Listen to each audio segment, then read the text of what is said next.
Hello, everyone. I am Melissa Rodriguez, and this is my EDCU 513 Project 3, specifically the Collaborative Tool Project, and I will be presenting on the app Kahoot.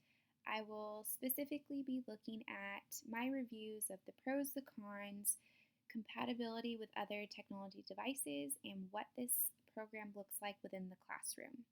I will also be using a video that I found on YouTube with someone explaining how to use Kahoot.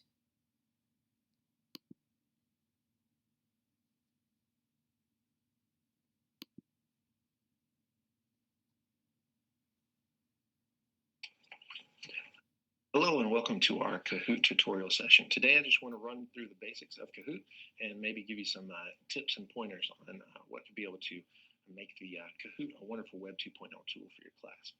Right now, if you want to be able to sign up, then you would go to getkahoot.com and then click down here at the bottom to get my free account. Now, you would select what role you are and then be able to insert your username, email address, and password. Since I already have an account, I'm going to go ahead and sign in so that way I can show you what the Kahoot dashboard looks like.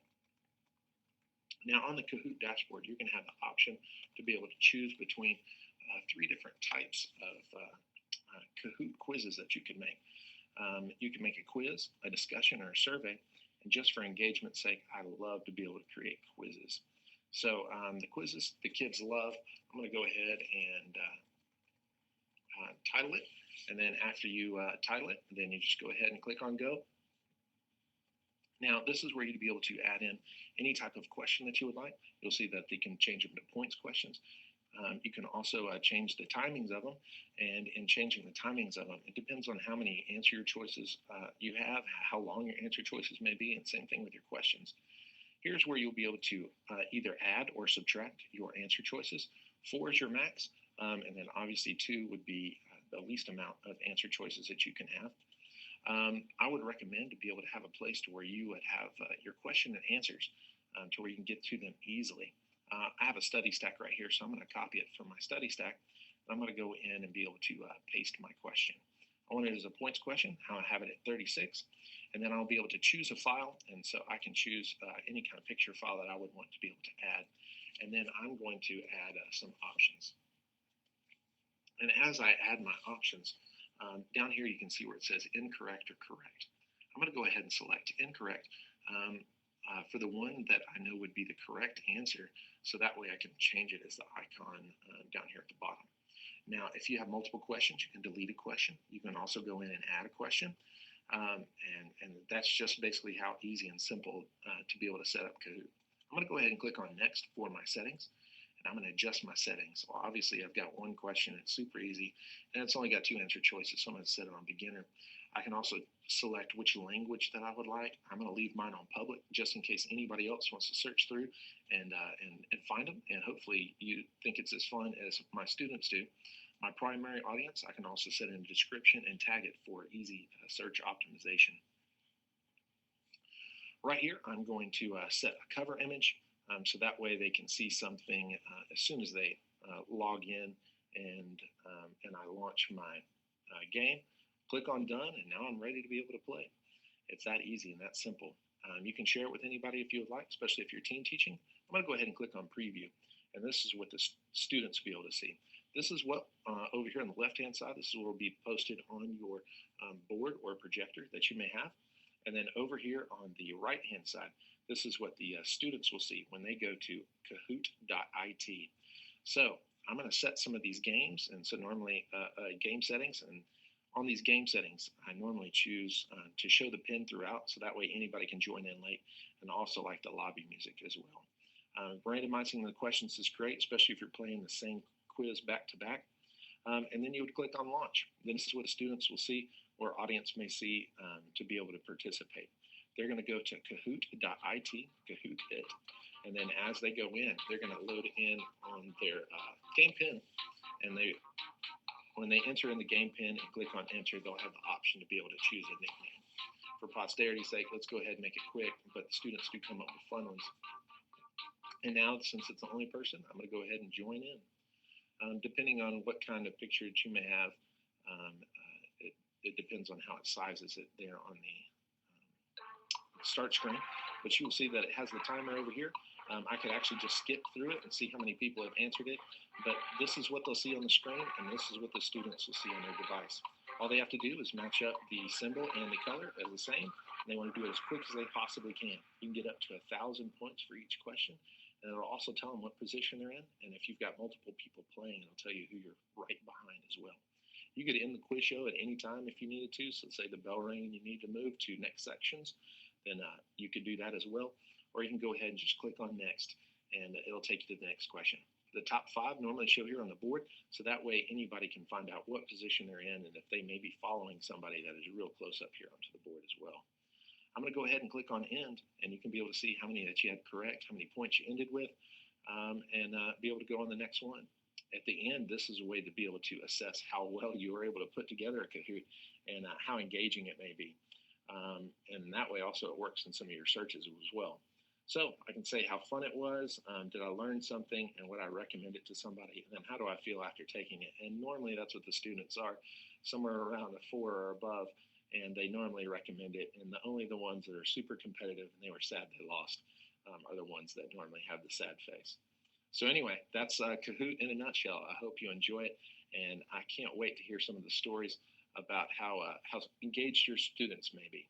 Well, have a great day.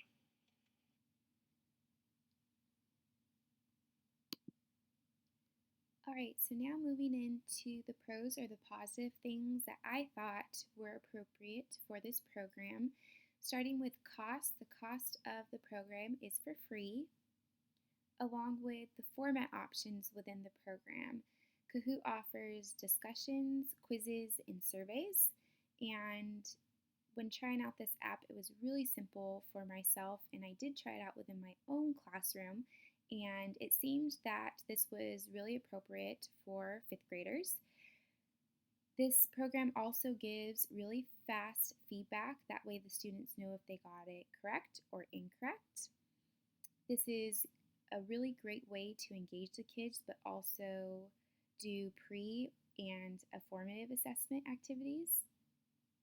The skills that this program kind of initiates, it's great with communication and collaboration skills. It's great with technology skills as well as critical thinking. Along with that, this program is awesome for higher order thinking. And another great thing that I found within this program is that you don't have to make the quizzes from scratch. There are already multiple and numerous pre-made quizzes available to use if you are not interested in making your own. Moving into the cons or the negative aspects I found about the program, this program does have a little bit of limitations, and starting with those is when you are creating your own quiz, discussion, or survey, there's only 4 answered choices allowed, along with 95 characters to include. If the internet connection is lost, unfortunately the students are logged out of the game and they have to wait for a new game to start.